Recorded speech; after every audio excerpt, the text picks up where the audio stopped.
Wow, wow, wow, look, it's back. I haven't posted in a while, and that's because I haven't done a lot in a while. So, essentially, I had the main issue of extending this whole system. Very heavy, very hard, very complex. Not even that complex, it's just so heavy, it just doesn't want to. And a lot of my materials that I use are just not strong enough. So, I had these nylon gears. They did not work. This is the old version of the nylon gears. It's just that their hole was a bit like too big, and then it would like easily strip because of the motor. So I made it even tighter, and then those also broke, and they're these ones here. Not good. So with those being broken, and constantly breaking, I was like, okay, now I need some stronger material. But getting like these kind of gears, because they're double helical, is very expensive to get like out of a really good material like aluminum or like stainless steel if I really want to go all out. So I don't know what I'm gonna do. I'm still working on that. Either I like throw away my money or find some like somewhat cheap alternative to make it fully aluminum, or the other idea is like a bit more complicated, where I'll have these like metal shaft thingies go to the motor, and then have some crazy like super glue, have it glued to the motor, and then another different like kind of super glue to glue it to the gear. And I don't know, that might work, that might not work, but it is the cheaper alternative here. What have I actually done is two things. The wiring and this rack here is like, I think what might end up being the final product, which is the 3D printed teeth rack. And then I just have some layers of popsicle sticks in there. These like really thin ones, but it makes it really strong. And in like the video before, we saw it like really bending, which here it can't really, at least from my testing and just, I don't know, moving around. Seems pretty good. Here, I actually have the wiring system figured out.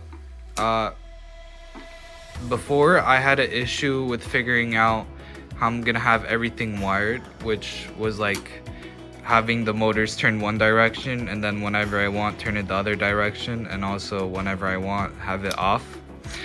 Instead of making my own flipping system, I figured out, wow, someone has already invented that, and you know, we have this switch, which one way turns like clockwise, middle is off, other way is counterclockwise.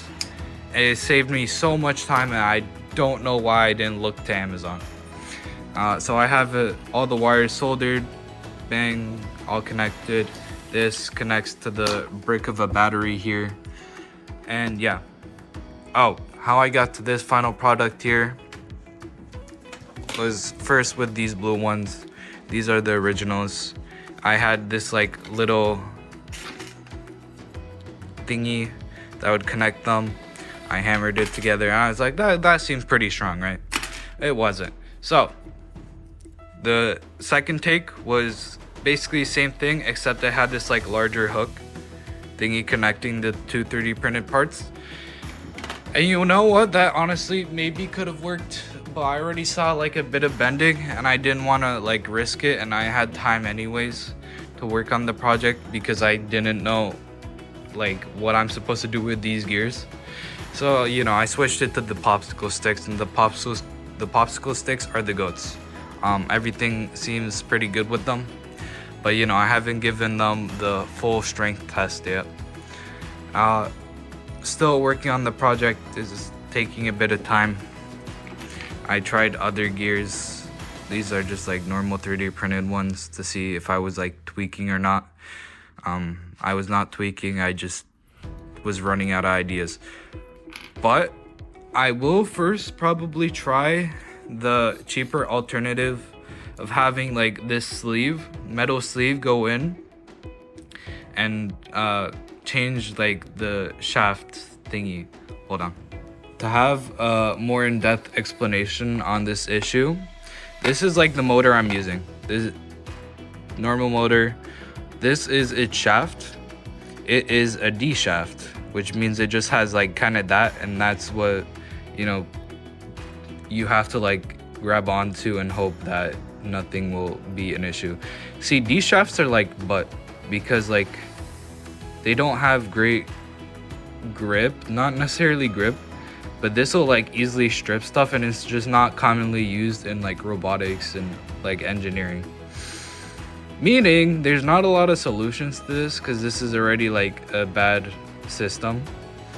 So I need to like transform this into like a hexagon that has a better grip on, and like it would better distribute the torque around whatever material I'm using, which is nylon. And nylon's like already pretty soft and would easily warp because of the D shaft. So I need something else. So the sleeve would hopefully change that, would change it to a different shape, or I just do like some super glue or something. I'm saying super glue, but like I'm talking some like special glue that like melt the material into each other, and I hope that would work. That's the idea. If not, worst case scenario, I'd turn it into aluminum, but I don't want to turn it into aluminum. So even if the first idea doesn't work, I might just wait a bit and see if there's some other solution before I have to switch into aluminum. Because aluminum is expensive, man. For double helical gears, it's like dead ass impossible. Also, the flippin' double helical gears are a lot more expensive to produce. So that was like a really smart idea of me using double helical gears. But I still need to use double helical gears for my project because it keeps these racks in place. So I don't know, man. It's just like a lot of bad decisions, but also good decisions, and decisions I just have to continue working with. Yeah, that should be about it. Thank you for stopping by. Bye bye.